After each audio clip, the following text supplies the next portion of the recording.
Back to go another YouTube video. It's your boy RIG. Today we're gonna react to The Death of the Hill. We're gonna react to The Death of the Hill. Let's get right into the video.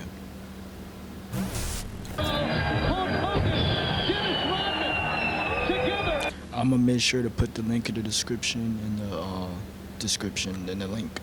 Listen to that. That's the sound of thousands of people cheering. They're chanting the catchphrase, they're buying the t-shirts. They're just happy to see the guy. But there's one problem. This guy is supposed to be the villain. If you're a bad guy in professional wrestling and the crowd is cheering for you, I have a blunt opinion for you. You're failing at your job. Now, we're living in the era of the cool heel. The bad guy that wants to be wicked, but he also, low-key, wants to be liked. They want I'd be a tweener. I'd be a mixture of both. They can cheer me and they can boo me. Either or is cool.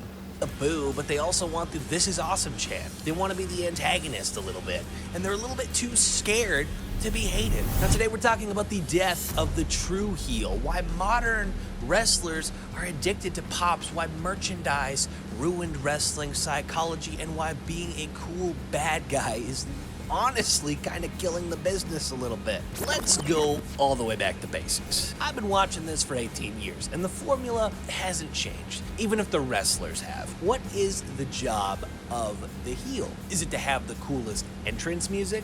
No. Is it to have the funniest insults? No. The job of the heel is to get your babyface over. That's it. Your job is to be so detestable, so cowardly, so annoying that when the good guy finally... Just heel tactics. like a villain, you know, just attacking the wrestler from behind, or just talking trash to the crowd. Just a heel. Not just necessarily them getting mad at the crowd, but just the aspect of being a heel. punches you in the mouth, the crowd explodes with relief. If you are out there trying to steal the show and try to get your shit in and trying to make the crowd laugh, you aren't the villain, you're just a performer with an ego. And the good guy beats you, nobody cares, because they didn't hate you to begin with. Now, I blame the NWO. Look, okay, I love the NWO. We all do. They changed the business, but they also kind of broke it. Suddenly being the bad guy was the cool thing to do. And to respond to your comments, I'm aware the Four Horsemen and I'm aware of Superstar Billy Graham, but the NWO popularized it into the mainstream during a wrestling all-time boom period.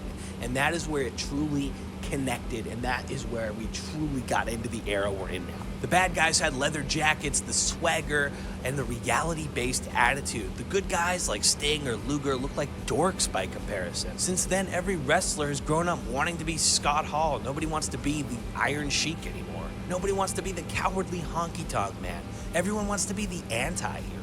The problem is you can't have a full roster of anti-heroes. Somebody needs to be the victim, and somebody needs to be the bully. When everyone's just trying to be too sweet, there's no conflict. It's just a popularity. Speaking of heel and faces, y'all tell me y'all favorite rivalries between a heel and a face.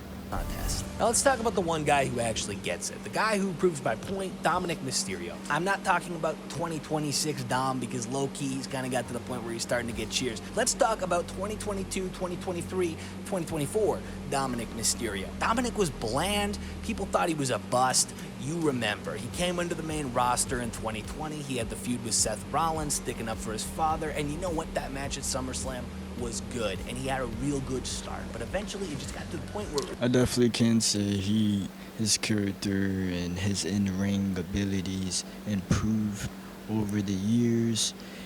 Not even just that, just where he is now. I mean, he's won titles, singles title, tag title.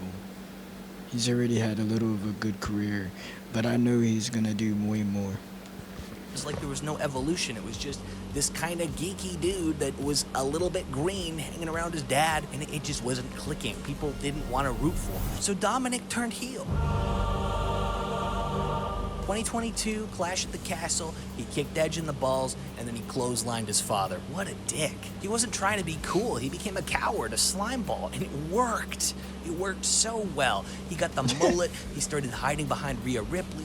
disrespecting his father, and the heat he got was nuclear. He couldn't even talk, he couldn't even speak. He wasn't trying to sell t-shirts, he wasn't winking at the camera because he committed to being trash, and everything he did annoyed the audience, made you want to see him get punched in the face. Another masterclass is Christian Cage over in AEW. Christian realized something brilliant.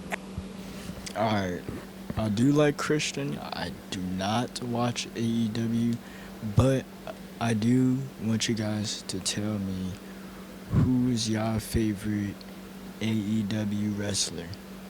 And then I'm going to look them up, and then I'm going to see who they are. Because some of them, a lot of them actually came from WWE, so I might recognize some of the wrestlers.